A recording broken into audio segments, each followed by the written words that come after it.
Hi ABC, we're the Sinicos. I'm Denise. And I'm Joe. I'm 57 years old. I'm 21.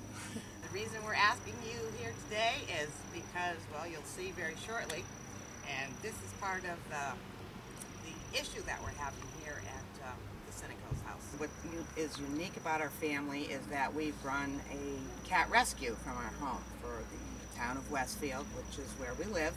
We've been doing that since about 2005, and I don't think very many people actually do things like this. We'll show you what we mean.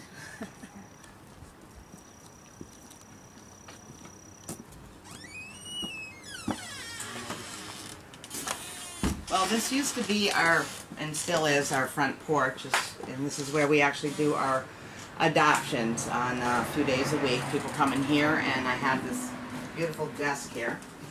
We don't have an office.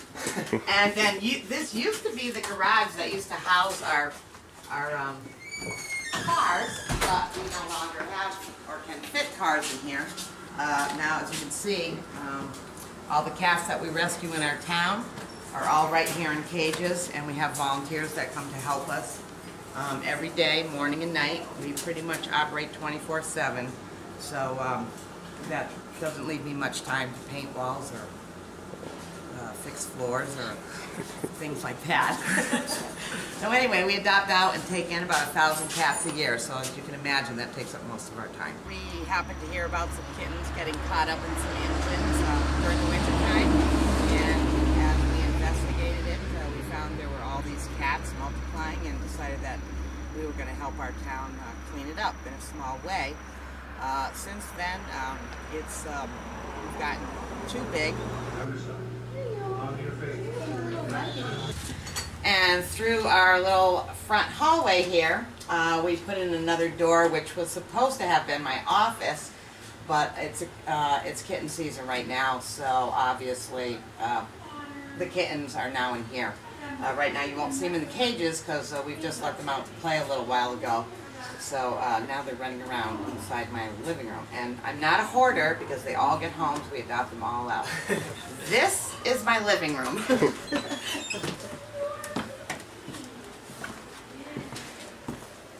And it's not very big.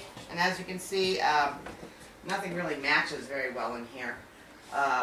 In the winter time, when I have the fireplace going, it's kind of hard sometimes to actually get a seat. The kittens lounge around and everything, and pretty much take up most of the space. And then this is my kitchen. And that light is a big joke because I think I actually saw a light like that on your show, and they said that was something that had to go. Go ahead. So we got, well, let's see, in here we're supposed to have food, but as you can see, there's cat food, and you know, probably don't scan the food on the counter, they probably think that's disgusting. And here was our forks and knives, and now it's all syringes for medicine. We really don't have any place for storage. The group of kittens here, they just came in, and we don't want them to be with any of the other kittens in the house, so naturally now my kitchen is a little quarantine room. So it's a kitchen slash veterinary clinic. Yeah. My poor windows. I thought about buying some new windows, but I don't know. Every time I look at the price of things, I just don't even know how to imagine that I could even afford any of that. And so I need new windows. Everything gets used 20 times more than any other home because I have volunteers that come in and out here all day long, from 8 o'clock in the morning, and they're here until 9 o'clock at night. So there's really a privacy issue here. I wish that I could just have them go in a doorway and go in there and not see them. We do have warm and hot water outside, so they can certainly do dishes and things out there. But right now, because of the way everything's set up, they do have to come in my house. And this is my nice refrigerator. 3 of them have died in the last year and a half, and we spend about $10,000 to $12,000 a month on the cats, where we go strictly by donations and adoption fees. And this is my job. I quit my job of doing child care since my son was a year old. Before that, I I had a nice office job. I don't know what happened. I just had children and went on from there. But anyway, then this is down the hallway, my big bright hallway. My bathroom was renovated, I don't know, maybe 5 years ago, but as you can see, it's, you know, nothing special. I mean, everything gets used 10 times, 20 times more than any other home on this planet, I think. That is my only bathroom. So sometimes we have a line of people waiting to get in there. And this is my bedroom. And as you can see, I don't have a desk, only that ugly desk that's in my hallway. This is my desk. As a matter of fact, when the people came over to help me make this film, I was sitting here doing my paperwork.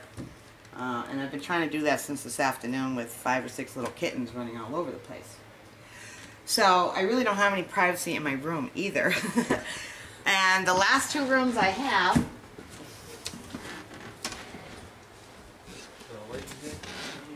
not a very good one. Not a very good one. Okay, ready? And hopefully you can see this.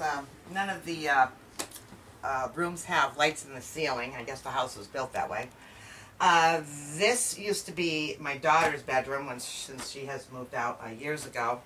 And now you can see it's just overtaken by cat things. And that's it. My whole house is cat things. And this is one room. There's no lights in there at all. A little small room in here. And again, this is just storage for more cat things. So since all my rooms are filled with cat supplies, my son has had to move downstairs, and we don't have a bathroom down there. And we've tried to do the cellar over again, but because, again, of time and money, and the light just went out. So watch your stuff. You got your light on in your room? Anyway, this is my son's room. This is my room. Half the lights don't even work in here right now, but I kind of tried to clean it up for you guys just so it doesn't look like a complete pigsty. But it'd be really nice if we could have real windows down here. Yeah, that's probably the worst thing about this room is that I don't have any windows. And in the summer it gets real hot, and in the winter it gets freezing, and it's just... I hate living downstairs. Living room we have in our cellar, but it's pretty much where my son and his friends hang out, so I really don't come down here very much. As you can see, the kids come over and they play. They have a computer room, and then here and we have lots of laundry to do every day. And I have a almost a 2-acre lot here, and actually even have a cat shelter on the back of my property. That's an indoor-outdoor enclosure. This shed over here was actually how I started. When we were out going on that call for those kittens being caught up in the engines, we had found some friendly kittens that someone was dumping off, and we decided to bring them down to a local large shelter in downtown area where we live. And I found out 2 days later that they had euthanized them, and they were perfectly healthy, and I was quite upset by that. So anyway, that's how this really all started. So I took an old shed and I converted it to built this. We insulated the old shed. Actually, it's probably warmer in here in the wintertime than it is in my house. The cats can go in and out, and they have the enclosure outside, which I'll show you, that the cats can go play outside. It's very safe. It's all wired underneath the ground so the predators can't get in there. And there's Otto. Our plan is to organize, have space and room to get all these cat things together and use one room on one side of my house and get my house back so that I can have some peace and privacy and hopefully have an extreme home makeover.